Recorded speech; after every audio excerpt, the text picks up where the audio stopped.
and Sarah save the world. Hello! Hi! Welcome to Gaia and Sarah Save the World.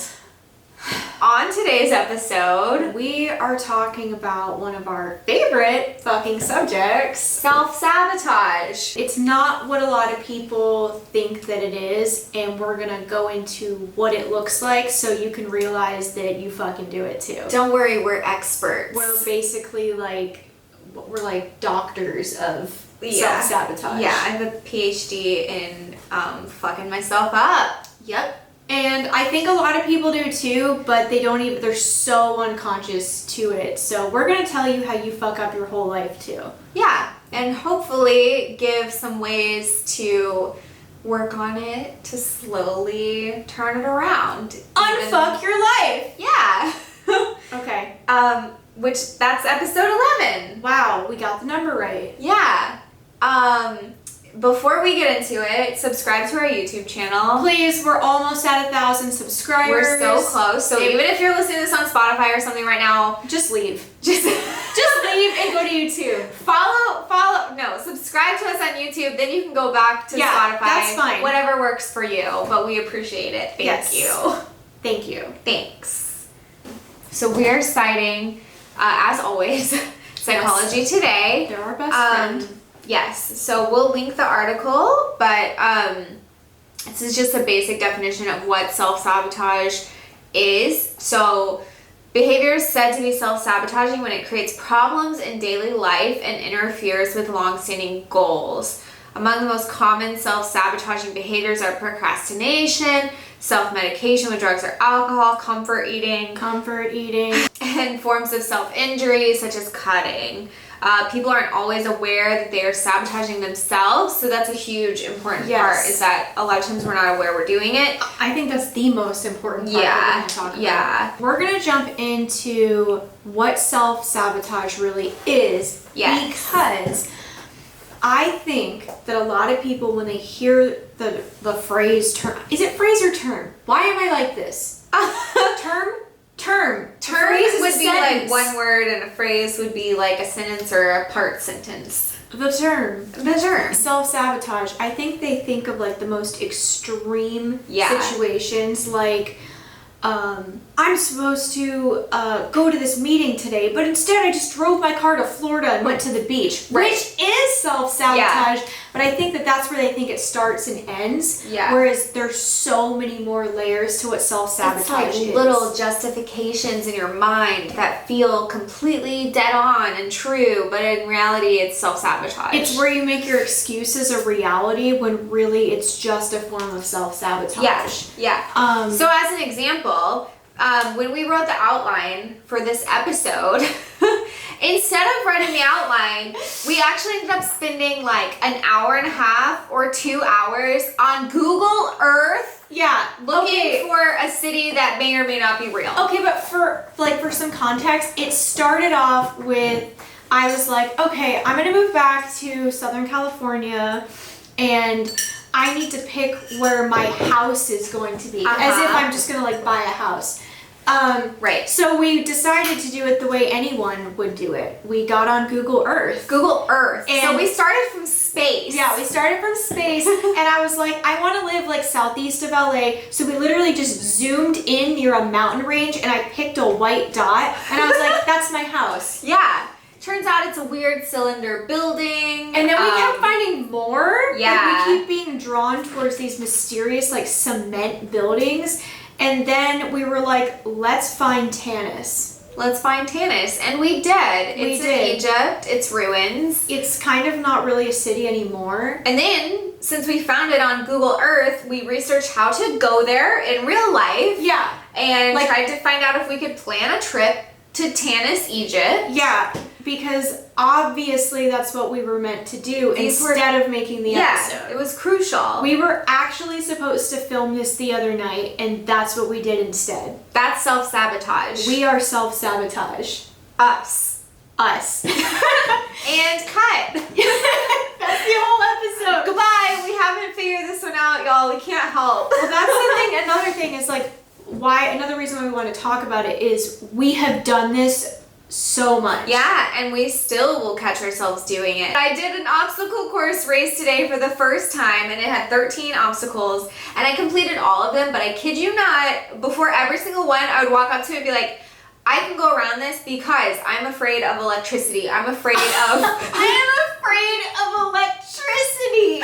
I'm afraid of cold water. I'm afraid of heights.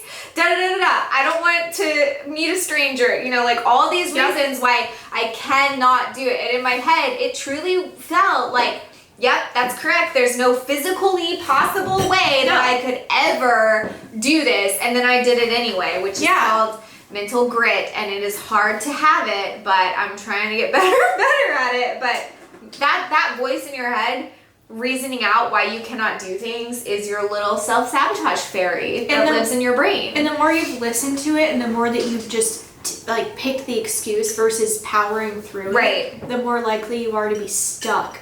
And to not notice that it's even there. That just feels like your normal pattern. Yeah, and it can become your normal pattern. Yeah. If you always like get to a situation and pick the shitty route, then that becomes what your normal like foundation is not doing things that you need to do. Right. So, also is it a learned behavior? Like is this like a thing that we can like trace back to childhood? I feel like it's probably partially learned, but I feel like it's probably part human nature.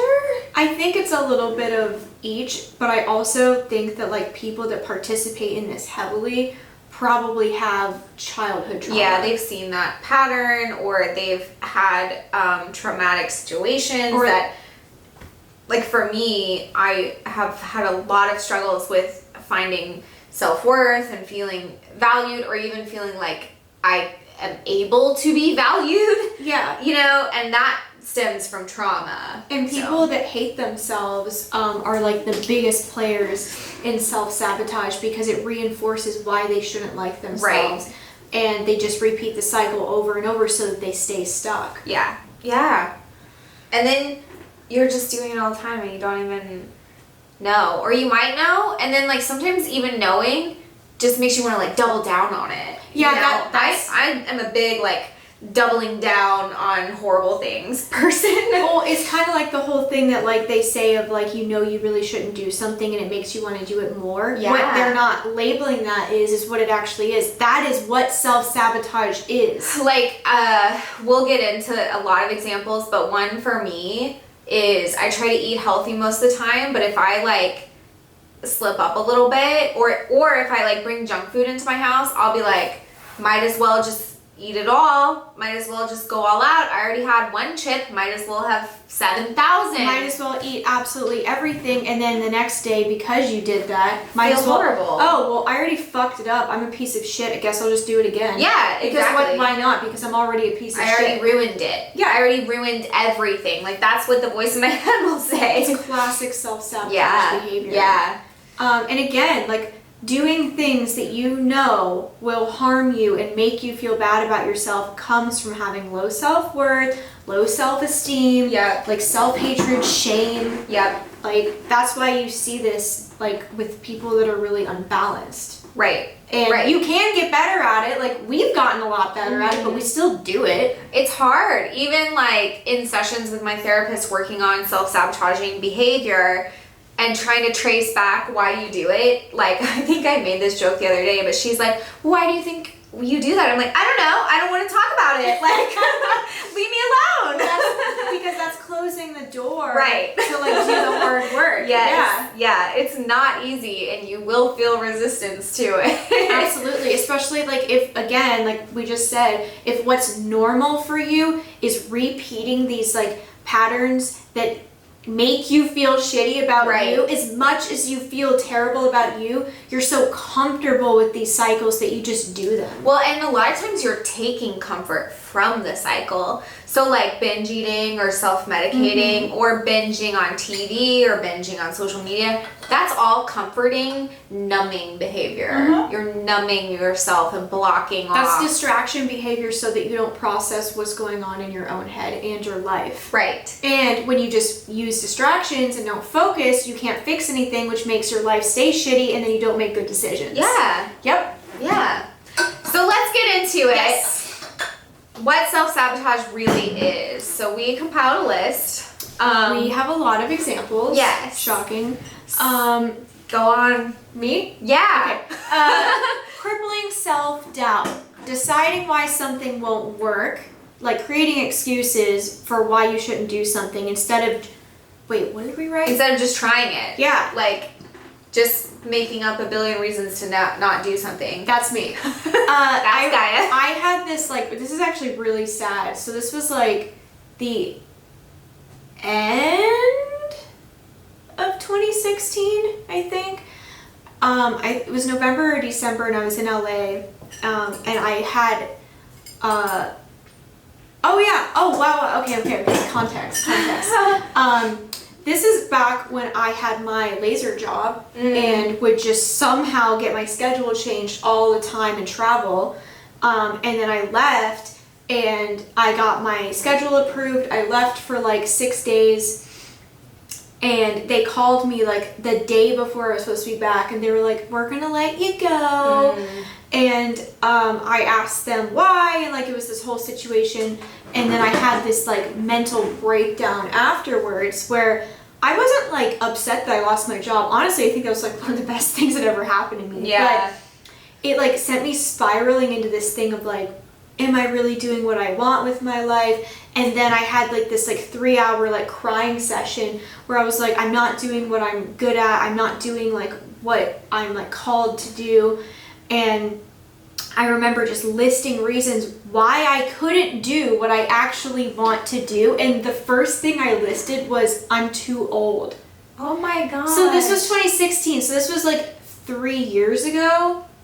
So I was 28. Yeah. And I was like, I'm basically 30 and no one can start a career in art. Like, yeah. I was just like going on, and I was like, there's no point. I'll never be okay. And then I remember like having conversations and like being told, just start.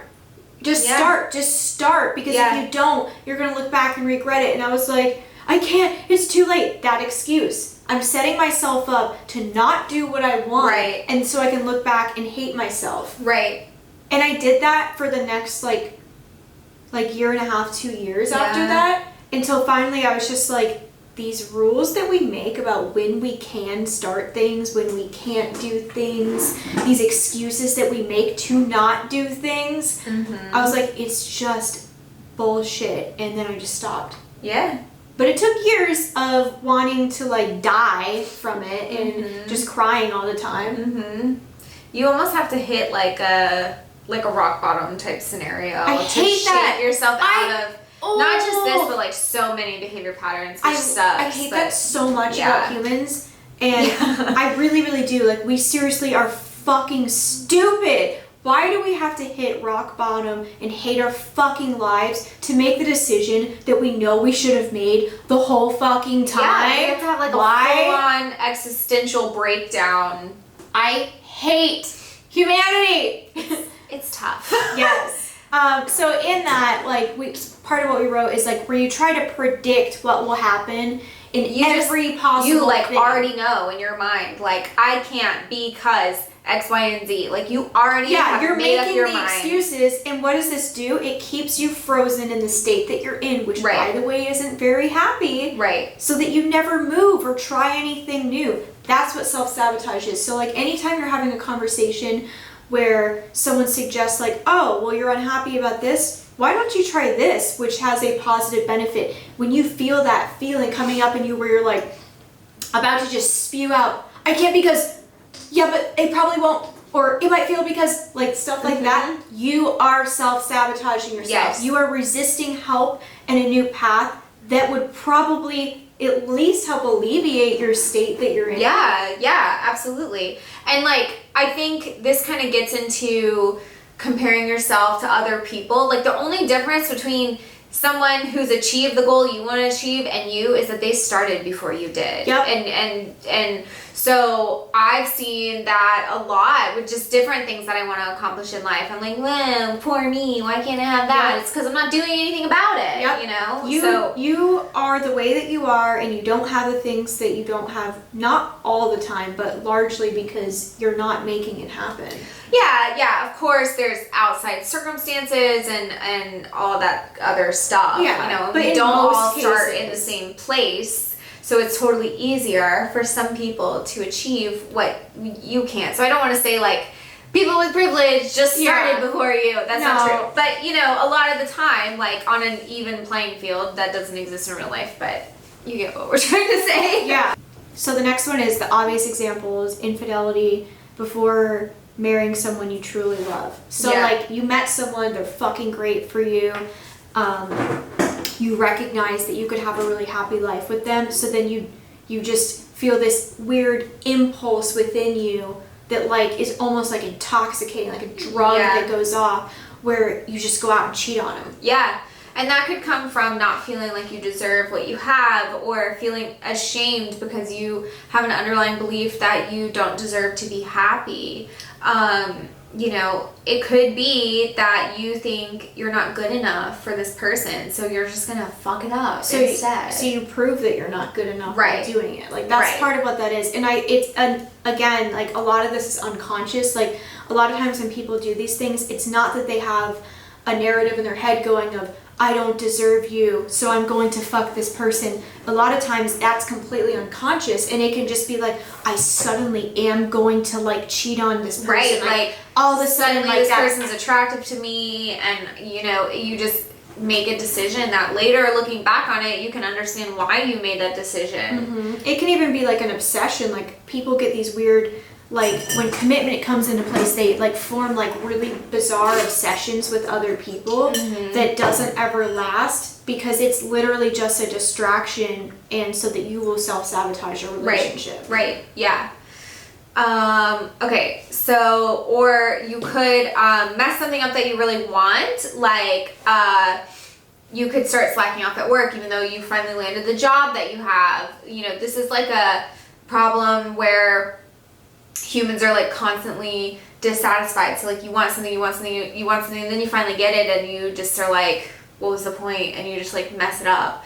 Or you get a promotion and then your job performance goes down dramatically immediately. You know, that could be because you worked so hard to get this promotion and you weren't practicing like self-care during that, and then you burned yourself out, so you aren't able to maintain the same job performance after getting the promotion. Like there's all this stuff that factors into it. And not practicing self-care is a form of self-sabotage. Absolutely. So there's like layers to it. Yeah. Oh, here's a good one. Reinforcing a fear by creating a self-fulfilling prophecy. So something you're afraid of, just making it real. For fun. But the thing is, it's unconscious almost all the time, because I think when a lot of people hear this of like, why would I make my greatest fear happen? It's not on a conscious level. Right. It takes the form of something else. So like, say, you are afraid that someone that you're dating will leave you. Yep. What will then happen if you participate in self-sabotage may not be that you are consciously thinking like, oh my God, please don't leave me, I'm going to make that happen. Yeah. But what will happen is something will get activated in you where you start hyper focusing on micro flaws of theirs and picking an argument over every single thing that they do that bothers you. Like you're really fucking reaching. Yep. And everything about them suddenly starts pissing you off. Yep. And suddenly starts becoming really unattractive. And you suddenly start thinking like, I don't really like you. Wow, I can't believe I thought I liked you. And your interest starts going away. You start acting really shitty to them. And then you know what happens as a result? They leave you because you're treating them poorly. And then you have fulfilled your fear of being left. Congratulations. But the thing is, when you're doing this, you didn't do it on purpose. You literally believe, I suddenly just don't like this person and they're so different from me and I just can't stand it. That's the unconscious working of this. Yeah. And then it's over, you lose them, and then you're like, oh my God, I loved them. Yeah. What was I doing? Yeah. That's what self-sabotage is. Mm-hmm. So, don't do that one. Don't do that one. Here's a big one. So this is the one we talked about that we did when trying to film this episode on the first day. Procrastinating with your plans or goals repeatedly so that you don't meet them. And then, so we did that with the episode. We just put it off. Procrastination. And then like a sub piece of that is you will always put your goals off so that you never meet them, which reinforces your limiting belief that you can't achieve your goals. And it makes you hate yourself more. Right. See how it's a constant cycle, right, so that you never change your feelings about yourself or your life? And then never changing it and being stuck tells you that you're stuck. And so you just, again, it's just this vicious cycle. So I have gotten much better about not procrastinating because now I like make everything a real event. So my like productivity system is to have like a to-do list that's on paper that only has a few things on it for each day, and then like an overall weekly, monthly to-do list. And the big things on the weekly and monthly to-do list I put in my calendar is like physically a chunk of how much time they will take, so that then it's represented as an actual amount of time, and it forces me to do it like at the time that it starts and ends. So that has helped me not procrastinate because I just made everything like a rule almost. Mm-hmm. But I had to take it to kind of that extreme because like in college, I would procrastinate so hard that I wouldn't even stay up late the night before to do homework. I would like wake up at 4 a.m. the day shit was due and then do it. That doesn't even make sense. I feel like this is like where like some people say like, I do really well under stress. I work under pressure. I think that actually is like a very like glamorized way of saying like I self-sabotage by like pushing myself to the last second to like mental insanity. I would set alarms to wake up at 3 and 4 a.m. I'm not even exaggerating. To write a paper. And I went to school for English. Sometimes my papers were so long and involved, like there was so much work, and I would just put it off to like literally physically the last possible second, like until it was either I'm just not going to do it at all, or I have to do it right now, or else it just won't be done. But what was your like justification to yourself, like all the time that you had before that you could have been doing it and why you weren't? I would just constantly find other things that I would rather be doing instead. Mm-hmm. Like I'd rather be hanging out with my friends, or I'd rather be working out. During college, this is probably a whole different episode, but I used to go to like cycling in the morning, and then I would go to yoga in the middle of the day, and sometimes I would do CrossFit and cycling and yoga. Like I would just... Oh my God! Yeah. Well, I didn't realize that you were doing it that much then. Yeah, I was working out a lot because I was very stressed.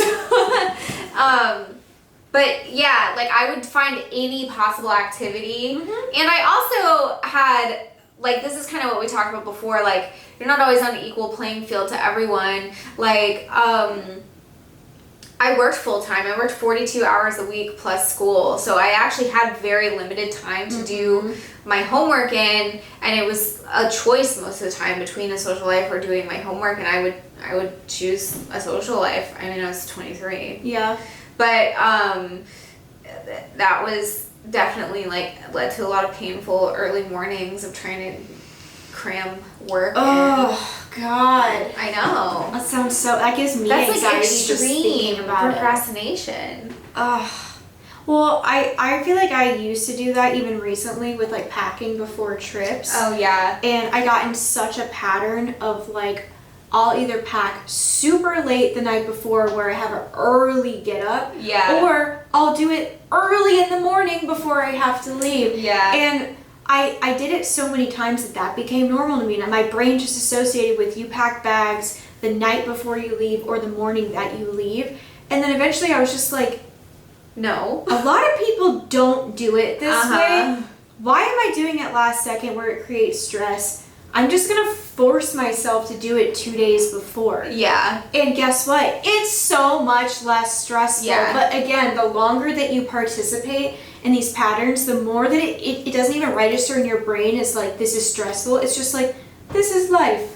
This is just what packing is. It's just a frenzy. frenzy. This is what packing feels like. No, that's what being a dumbass and doing something the last fucking second feels like. That's not what packing feels like.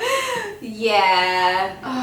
Yeah. Or another favorite of mine that everyone who's ever dated me probably has like PTSD from is, oh, we have an event where we have to leave at 7 p.m. and I know how long it takes me to get ready. Okay, I know I need about 3 hours between showering, washing my hair, blow drying, straightening, curling, whatever, full face makeup, getting dressed. I know I need like 3 hours. 2 hours before. I'll wake up at like fucking 10 a.m. Remember, we don't have to leave till 7 p.m. and you cannot make me start getting ready. You can't. You can't fucking make me. You can't. Like, put a gun to my head, I won't get ready. Yeah. So I've spent the majority of my adult life doing that to the point where I wait so long to start getting ready that I don't even have enough time now. Yeah. I don't have enough time. So I'm like psychotically getting ready. Like, I'm doing my makeup, brushes are fucking flying everywhere, and I'm like, I don't even know how to do makeup! Like a fucking monster. And then of course I'm yelling about it. I'm having like mental breakdowns. I'm screaming. This is every single person who's dated me has had to like go through this. So, and they're just like, why didn't you start earlier? And I'm like, I couldn't. And this seriously took years and years and years. I think it was literally like the second half of this year, which we are still in, for me to be like, oh, you know when you get ready and you're so angry that you don't even enjoy the way that you look and then half of the event is ruined because you're so stressed out from rushing? Don't do that. Just don't. And you make everyone around you fucking miserable. Get up earlier. Or better yet, wash your hair the night before. Wow. Yeah, procrastination. If y'all want productivity tips, I love talking about productivity. That's what I think is another root problem associated with self-sabotage is not having structure and organization in your life. Yeah. Because I've noticed every single person, for the most part, that suffers from this the most, refuses schedules, structure, planning ahead, and then they're like, God, everything's a mess! Everything's a mess because you have no organization. I put everything in my calendar. It's like, wake up, and it's a little sun emoji, and it has like a bulleted routine. Oh my God. That I have to do every morning, and then like my exercises in there, and then not just like being at work, what hours, it's like I put a car emoji and I put like when I have to leave for work, and it's a whole block of when I'm in the car and when I arrive at work, like every tiny, I'm like a computer running a program. It helps because I know that I will just be like, oh, I have to go to work at whatever time. Yeah, I'll just leave late and hopefully just magically get there on time. Oh my God. I'll just fuck it up. So. Yeah, and then you start off your day being stressed. Yeah, exactly. So I just let it be pre-decided. I let current shitty me take care of future me, and then future me is amazing. And everyone's like, wow, how do you get so much stuff done? And I'm like, it's all like a hack. Like I'm just hacking my life. Basically. Yeah. I feel like a lot of people need to hack their lives. Yes. So Yeah. I just thought of another example. Great. That it's not about me though. Oh. Okay, so a really long time ago, I dated someone who had a gluten allergy. Oh. And they knew that they did. And the way that they self-sabotaged was knowing that if they eat gluten, they will pass the fuck out. But then doing it and ruining our night. Every date night. Just for the gluten. Like, I'm talking, we have planned this like 2 weeks in advance. We are getting dressed up. He's finally taking me on a date like a fucking actual person. And what does he do literally 20 minutes before he's supposed to leave? Eat bread. I'm not fucking kidding. And literally, and here's the extent to how fucking stupid our conversations were. Me being like, please don't eat it. Please don't eat that. If you eat that, you are going to pass out. We aren't going to leave, and then we're not going to have sex for the 5 millionth time, and I'm literally going to cut my head off and leave you. And you know what he would do? He'd be like, it's just a little bit, I'll be fine. Even though this had happened, I'm not kidding, like 300 times already. And so he'd eat it, and he'd literally pass out on the couch. Date never happened. I'm surprised I didn't light the fucking house on fire. Self-sabotage. Self-sabotage. Yeah, and then be like, why are we always fighting? Because you eat bread. Stop eating bread. Please. Always creating a long list of excuses for why you can't, why it won't work. That kind of goes up to our example above of like where you, what is it, catastrophize? Yeah. Is that how you say that? Catastrophize? Thighs? It's catastrophize, right? Yeah. It's catastrophe. Yeah. Where you catastrophize every possible... Just do an exercise right now. Like, think about all the excuses you give yourself all the time. Actually, let's do that. Let's do a live one of like something that's really hard for us and what our brain automatically goes to. I work for a big international fitness brand, and I am at a gym for 8+ hours a day, sometimes 7 days a week. And I will still tell myself I can't work out because da da da da da. I literally will spend some days like 10 hours at work because I love my job and I'm addicted to working. And I will be like, no, I have this important phone call. I can't take this class. I'm not going to go into that class. Mm-hmm. I need to talk to this person. I need to work on this spreadsheet. I need to check my email. I will just list. Like, there's no way I could possibly take 60 minutes to work out. No, there's no way. And you couldn't possibly do those things at a different time than right then. Exactly. And I love working out. And I will still be like, nope. There's no way. Yep. There's no way I can work out. And then I will walk into the gym like, like, no. And then I'm always glad I did it. But like every time, this is just what my brain, like this is what I was born with, I think. My brain is just like, no. Nah, not today. Not tomorrow. Never. I really don't think you should. Working out is actually hard, ma'am. So don't. Ma'am.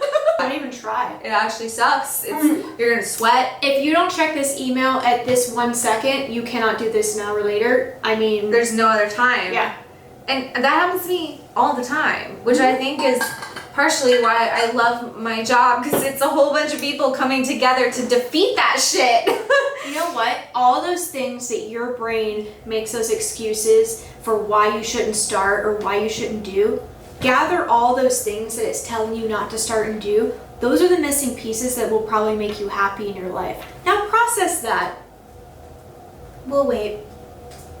Honestly, like you're looking for like why you like hate yourself, why your life isn't improving, why you don't have the things that you want, why like all these whys, why me, I can't, I wish things were better. The answer to like almost all of that is your little bubble of things that you make excuses to not do. You actually could have a pretty good life. Yeah. Yeah. That's what it is. And how sad is that now looking at that and being like, I make myself miserable. We do make ourselves miserable. I feel like you have to like be at a point where you want to get better though, because a lot of times people like, I swear to God, I feel like people like get off on just repeating like sentences about their problems and doing nothing about it. I hate that I do this. I'm so irritated about this situation I'm willingly choosing to be in. But like when you get to a point where you're like, I want to do something about it, like these types of like books, like materials, right? Then you're like more open to it. But I think it depends on what phase you're in. Like if you're still stuck in phase 1 where you're literally just complaining about all the things you don't have. And again, we have horrible systemic problems in this country and across the world. And so there are people who are at a huge disadvantage. Absolutely. But a lot of times there's something you can do. Even if it's a small step, there's usually something you can do. Yeah. So obviously we're coming from a place of having the privilege to be able to make those kinds of choices, but a lot of people listening probably are privileged enough to be able to make those choices too. Yeah. Yeah. We have next on the list, ruining something before someone or something else can, that would surprise you, so you can stay in control of the situation. Yeah.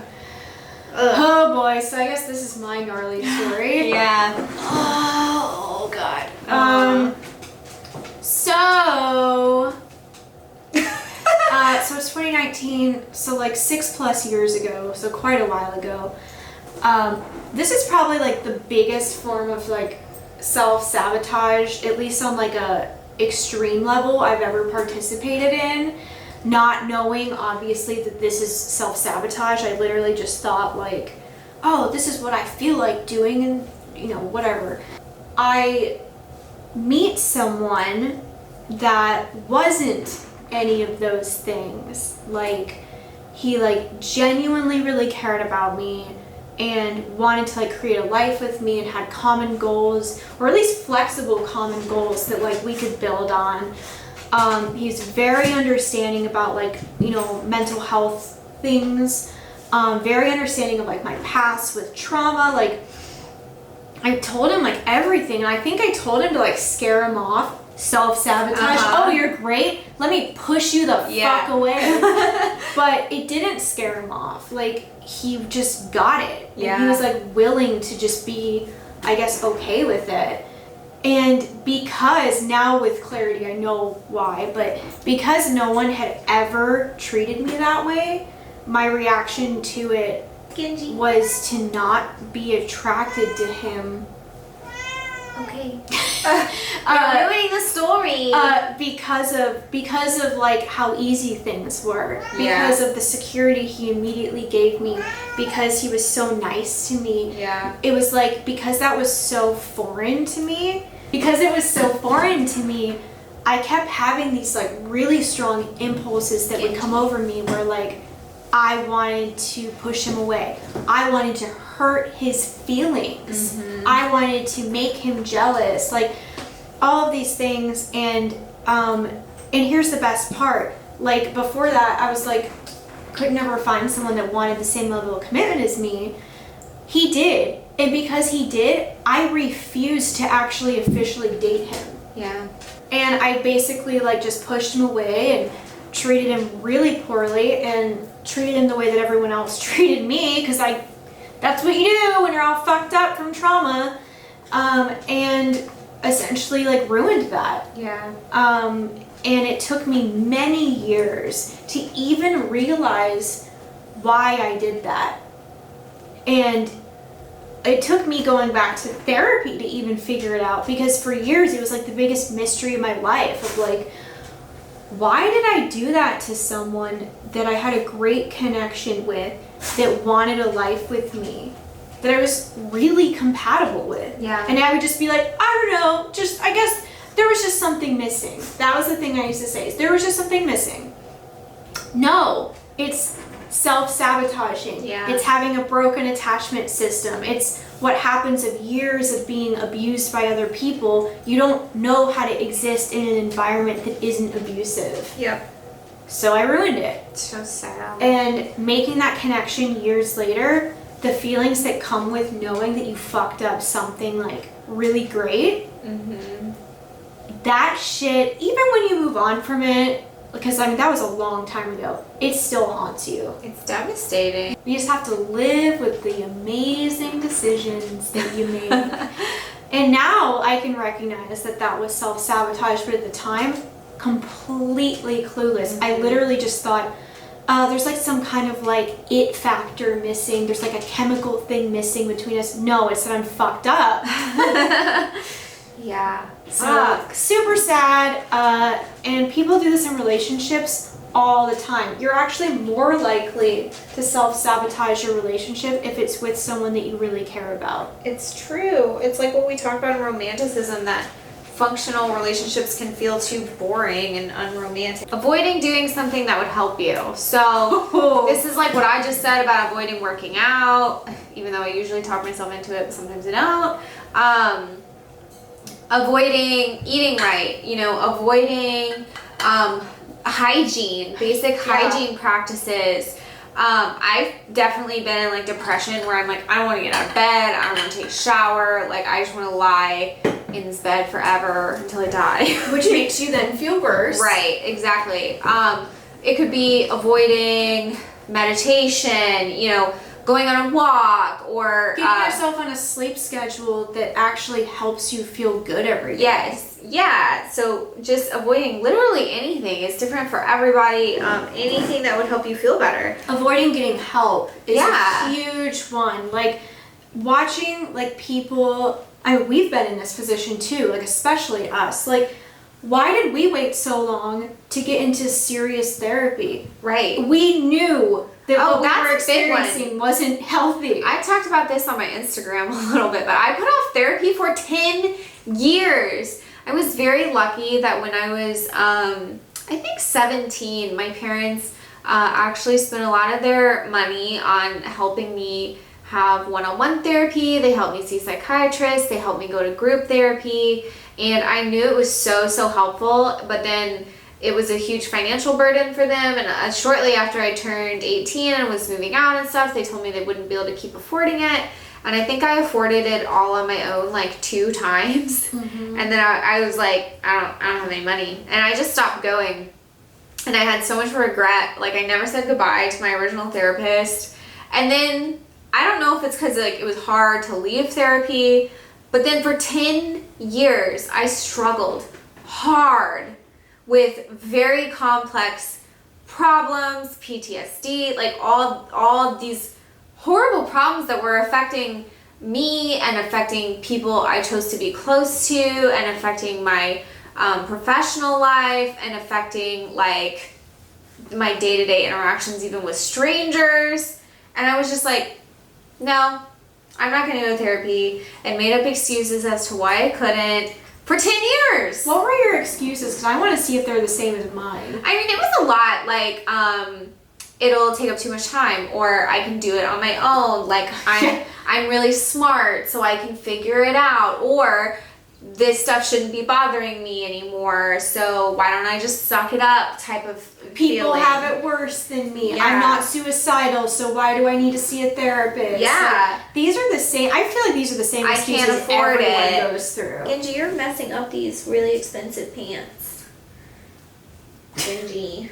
Okay, so for me, my excuses for not going to therapy was I would always like think of like scenarios of people that I thought had experienced worse things than me, who like weren't in therapy, and I'd be like, so there's no way I need to go. Oh yeah. Or like I would just like think about the bad things that I know I've experienced, but like almost view them in like a weird cinematic way of like, that's just what's made me unique. And that's what's just made me the way that I am. Almost like a weird way of like glamorizing your fucked up life. I would diminish what I went through too and make it like not that bad in my head, even though it was pretty bad. And that's part of what being traumatized is. Yeah. And I think that was like a survival mechanism, because if you fully accept how bad things are, you just like collapse. Most traumatized people reject their trauma and literally don't think that the things that they've been through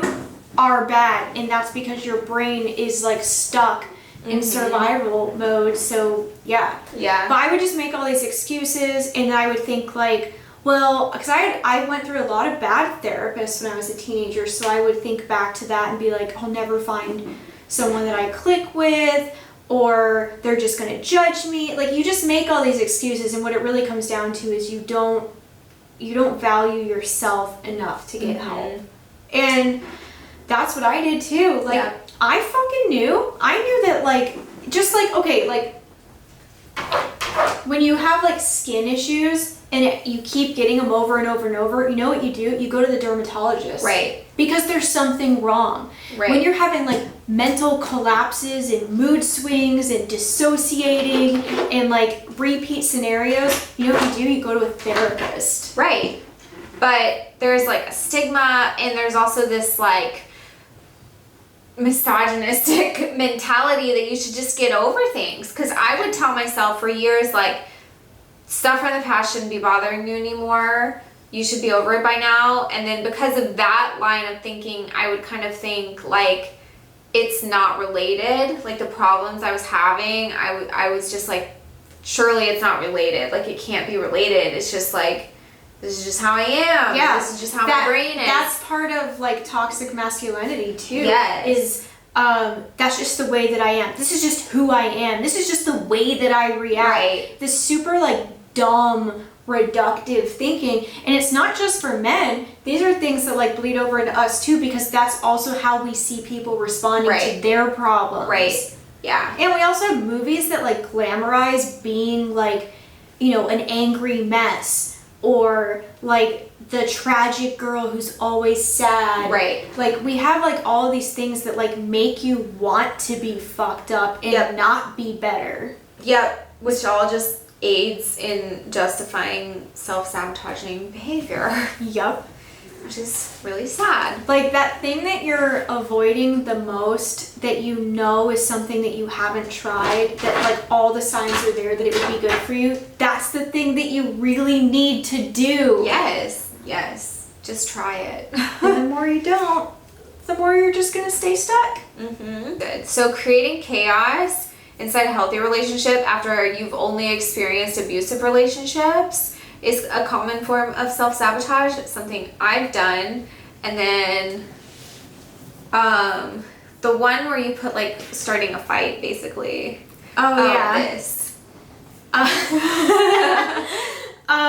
The example I put was like, when you know that if you say something or like make a certain comment that it will likely start an argument that really actually isn't that important, but you like cannot not say it. Like it's like underneath your skin and you're like, I need to fucking say it, and you know it's just gonna be a problem, and then you just do it. You just say it. This is self-sabotage behavior to keep arguments going. Yeah. So that's because like you can go too long without having a tumultuous, you know, experience in your relationship, and that feels weird and unsettling to you because that's what you're used to, so you're just gonna make waves. Yeah. Yeah. One of the things that my therapist has told me about, like, if you are someone that participates in self-sabotage behavior, like, we'll get to the attachment stuff later, but if you're someone who does that, this stuff is going to come out more in relationships with someone that you actually really care about. Right. Like, because that's when you, like, go into, like, freak out panic mode inside, and you try to fulfill that prophecy of being left or not being good enough by acting out. So like if you find yourself in a relationship with someone who's treating you way better than someone else you've been with, and you just keep realizing like, oh my God, I keep making these really poor decisions, I keep doing these really dumb things, I keep sabotaging my relationship, that's because you're most threatened by having a healthy relationship, because you actually care about this person a lot. Right. Which is fucked. It's fucked. Like, oh, you genuinely love this person a lot, and your brain's like, fuck it up. Fuck it up. That's why everyone needs to be in therapy. Yeah. Highly recommend it. 10 out of 10. So, Netflix binging, food binging, self-harming, drugs and alcohol and other forms of self-medication, gambling, and doing all of these things knowing it's having negative effects on you, but you can't make a different choice. Yeah, you just can't. You feel literally frozen in it. Like, you have the voice in your head that's like, stop watching Netflix, you know you need to go to bed, because if you oversleep, or if you're tired tomorrow, it's gonna fuck everything up. Or like if you have bad stuff going on in your life that you really need to handle and take care of, you're more likely to feel that pull of like, just stay up all night and watch Netflix. Right. Because it's to not deal with anything, but then by not dealing with it, it fucks up things even more. Right. Or, it can be to just feel comfort when you're not receiving it elsewhere, or when it's the only thing that actually feels comforting, even though it shouldn't be. Something that's helped me, because so when I was younger, I actually, from the time I was 15 until the time I was, oh goodness, I think 23 or 24, I struggled bad with self-harm. And then I was working with a therapist on that when I was young, when I was a teenager. And then, like I said, I had to stop going to therapy. So I actually read a bunch of books and wrote a bunch of research papers on it during college, which was kind of a way for me to get through it and understand that behavior more. Haven't really struggled with that at all. But I've experienced a lot of grief this year, and it kind of led me to engage in a new way of self-harming, which has just been like binge eating. And I previously have never had any real struggle with any kind of disordered eating.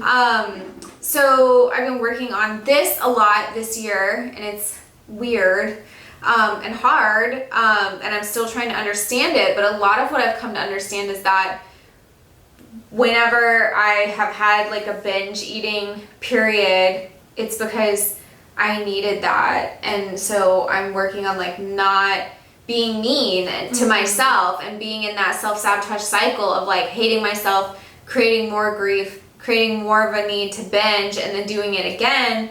Instead saying like, okay, I needed that. That was how I was taking care of myself at the time. And I was doing the best that I could at the time, even though it obviously wasn't a healthy behavior, but I was just working with what I had, you know? So that was kind of a new way to frame it and think about it that helped me break out of that cycle by not being really mean to myself. And I think having a negative voice towards myself is what really gets me into those self-sabotage loops. Absolutely, because like if you're being mean to yourself, why are you going to do any actions that would be kind to you? You're just going to keep doing mean things to yourself. And a huge root of self-sabotage is low self-worth and low self-value. Yeah, and holding shame. Right, exactly. And shame is usually on an unconscious level, but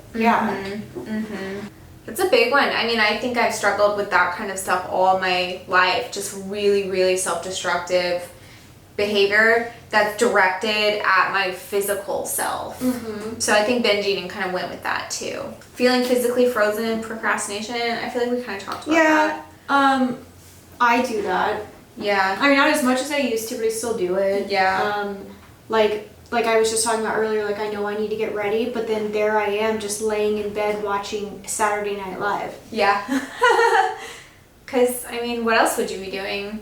You know, getting ready in a leisurely speed and not being stressed. Wow. No. Never. Yeah.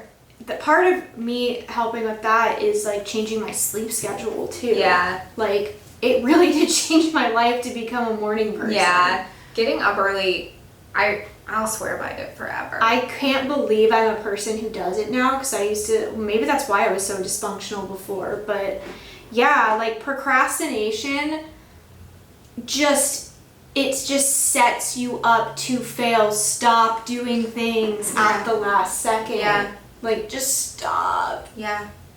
Do it now. Please. Whatever you're putting off, stop watching right now. Subscribe, and then go do what you need to do. Like, stop scrolling Instagram at night until you pass out. Do something that will actually help you that you've been putting off. So, this last one says being exclusively attracted to emotionally unavailable people, or people that you know that you can't have a future with, and wanting commitment only from those people. Oh, I was the queen of that. Like, oh, me too. Give me the worst people.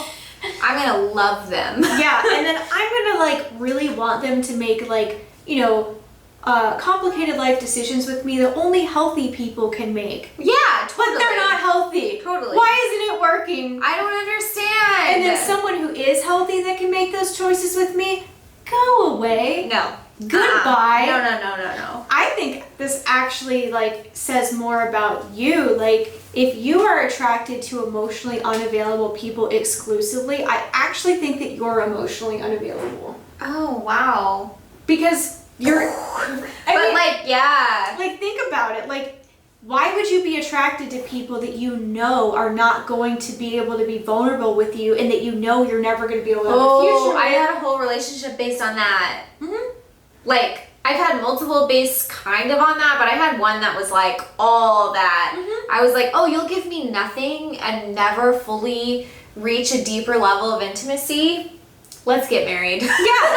Not really, but yeah. it was like, I'm all in. Yeah, that's what that is. That's actually a sign that you're emotionally unavailable, which I don't even think people like think about. They're just like, I'm attracted to bad boys. No, you've got some inner work to do because you're probably not really actually ready to commit. Yeah. That's been me. I mean, like, look at the example I gave earlier about the guy from my past, like a long time ago. When I met someone who wanted the same things and was ready to commit, I was like, I'm gonna ruin your fucking life. Yeah. What? So what does that tell me? I actually probably have problems with commitment and being emotionally available. Yeah, fuck. And that's why it's important to do inner work and find out who the fuck you are and peel back the layers. Because Deep. you just don't know that these things are going on. You're just like surprised by your behavior. Wow, I can't believe this person did that. Wow, I can't believe I'm reacting this way because you're not even connected to who you are. Right, exactly. Life is not actually very surprising when you have self-awareness. You aren't continually shocked by the things that happen with the people around you, and you're not continually shocked by your reactions when you actually peel back the layers and know yourself. Yeah. But when you don't, everything's chaotic, everything's a surprise all the time. Yep. So a lot of what we're talking about is really rooted, and it's just basically we're describing what disorganized or fearful avoidant attachment is. Which happens to be our attachment styles. Mine. So I think it's overdue for us to do a full episode about attachment styles, because I can honestly say that learning my attachment style was the door that I needed opened to being able to have a healthy relationship. Yeah, because if you don't know what your attachment style is, you continue going through relationships not understanding why patterns keep happening. Yeah.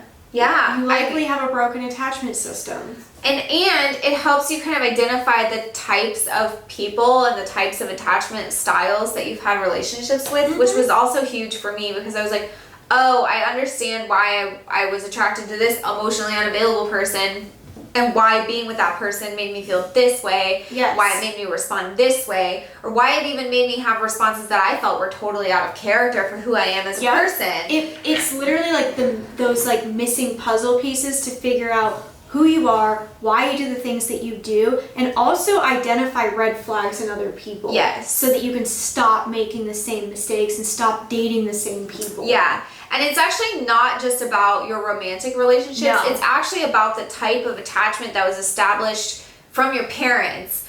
So it was modeled by your parents, and it was also how your parents interacted with you.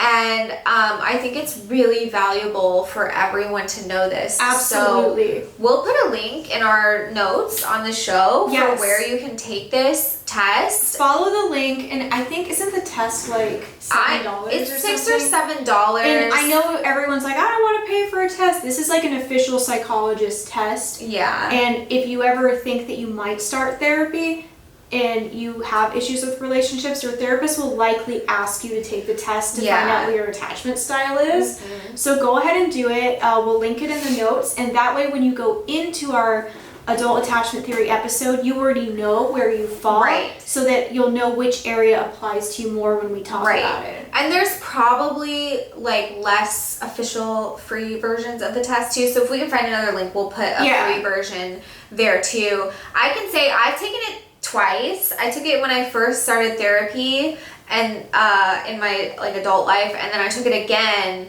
after about a year. And while my attachment style stayed the same, my healthy traits versus unhealthy traits shifted. So initially I had a bunch of like unhealthy traits and more moved into the healthy column through the work I was doing in therapy and through actively trying to have a more secure attachment style. So the healthy attachment style, the healthy attachment style is called secure attachment, which means you feel secure when you are attached to people. Yes. But fearful, avoidant, disorganized means you feel real fucked up when you're with people. Yeah, like all sorts of weird shit comes to the surface and you start doing really bizarre things. Yeah. And especially the more you care about the person. Yeah, so super helpful. So we'll put a link there and we will do an episode about that.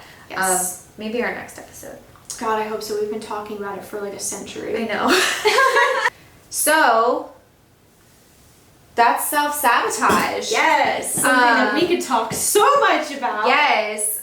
Something we have both experienced the cycle of and still experience it. I think it's normal to experience it, but when you're in a really, really deep like level of it, then it's important to do that self-reflecting work to get to a point where you can start to break those cycles. And there's other small things you can do to build up that mental kind of grit, that toughness that we talked about, like taking a cold shower or I always feel like I don't want to wash my face at night. Like, even if I'm not wearing makeup, we all feel that way. I don't want to do it. The excuses start rolling. Just this one time will be fine. If I go to bed now, I won't break it. Like, the excuses just start rolling. Yeah, so making sure that when you have all those excuses going, but it's about something small, like washing your face, that realistically takes 3 minutes, just do it. Just do it. Just practice making your body move and just doing it. Yes, because I used to do that all the time. I'd put it off, I wouldn't do it. And now I started with something small like that, forcing myself to go through it and break that pattern. And then once I got good at it, I went up to the next thing and the next thing. And that's how you stop breaking self-sabotage and taking care of yourself. Like taking my supplements every day.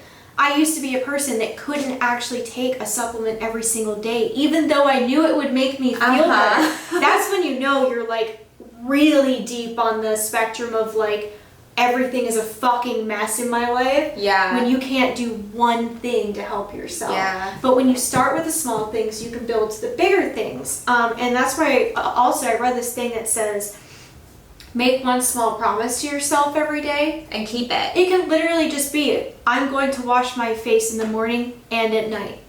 Keep it. And when you start checking those off, it does build up strength within you, and then you can tackle bigger things that you self-sabotage. And treat the promises you make to yourself the same as you would treat a promise you make to your closest, most valued friend. Yeah. Like, take that shit seriously because you, like I said, you're number one. Like, take care of yourself. You deserve it. There's a lot of good books. I've read a lot about this kind of topic. So that How to Be Miserable. Another one is kind of a more practical one, The 5-Second Rule by Mel Robbins. Her book is mainly about like stopping hitting snooze in the morning, but she started being able to get up early by literally going 5, 4, 3, 2, 1 and jumping out of bed. Oh my God. But it works. Whatever you gotta do. At 1, it's non-negotiable. I'm gonna get out of bed, you know. Another amazing one is called The War of Art, which is all about how resistance is our enemy and we're all fighting resistance all the time. Dead on. Which again is that voice in our head telling us why we can't do things or why it's going to be fine if we don't wash our face. It's not. So that book is good. It's short. If you listen to the audiobook, I recommend that because it's just like gets you kind of amped up.